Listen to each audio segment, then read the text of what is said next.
Código de Processo Civil. Título 3º. Capítulo 4. Das intimações. Art. 269.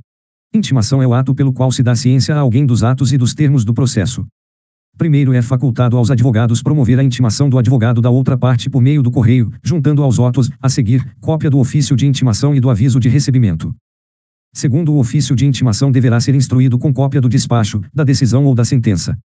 Terceiro, a intimação da União, dos Estados, do Distrito Federal, dos municípios e de suas respectivas autarquias e fundações de direito público será realizada perante o órgão de advocacia pública responsável por sua representação judicial. Art. 270. As intimações realizam-se, sempre que possível, por meio eletrônico, na forma da lei. Parágrafo único.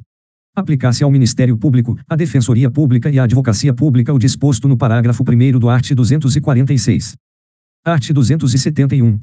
O juiz determinará de ofício as intimações em processos pendentes, salvo disposição em contrário.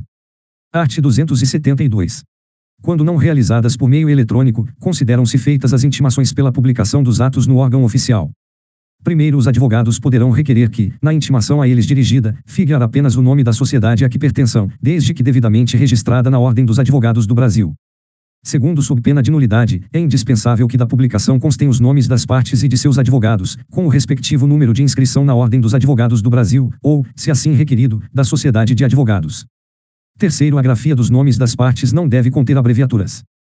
Quarto, a grafia dos nomes dos advogados deve corresponder ao nome completo e ser a mesma que constar da procuração ou que estiver registrada na Ordem dos Advogados do Brasil. Quinto, constando dos autos pedido expresso para que as comunicações dos atos processuais sejam feitas em nome dos advogados indicados, o seu desatendimento implicará nulidade. Sexto, a retirada dos autos do cartório ou da secretaria em carga pelo advogado, por pessoa credenciada a pedido do advogado ou da sociedade de advogados, pela advocacia pública, pela defensoria pública ou pelo Ministério Público implicará a intimação de qualquer decisão contida no processo retirado, ainda que pendente de publicação.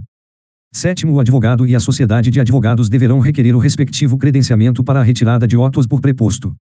Oitavo. A parte arguirá a nulidade da intimação em capítulo preliminar do próprio ato que lhe caiba praticar, o qual será tido por tempestivo se o vício for reconhecido. Nono, não sendo possível a prática imediata do ato diante da necessidade de acesso prévio aos autos, a parte limitar-se a arguir a nulidade da intimação, caso em que o prazo será contado da intimação da decisão que a reconheça. Art. 273. Se inviável a intimação por meio eletrônico e não houver na localidade publicação em órgão oficial, incumbirá ao escrivão ou chefe de secretaria intimar de todos os atos do processo os advogados das partes. Pessoalmente, se tiverem domicílio na sede do juízo. Por carta registrada, com aviso de recebimento, quando forem domiciliados fora do juízo. Art. 274. Não dispondo a lei de outro modo, as intimações serão feitas às partes, aos seus representantes legais, aos advogados e aos demais sujeitos do processo pelo correio ou, se presentes em cartório, diretamente pelo escrivão ou chefe de secretaria. Parágrafo único. Presumem-se válidas as intimações dirigidas ao endereço constante dos autos, ainda que não recebidas pessoalmente pelo interessado, se a modificação temporária ou definitiva não tiver sido devidamente comunicada ao juízo, fluindo os prazos a partir da juntada aos autos do comprovante de entrega da correspondência no primitivo endereço.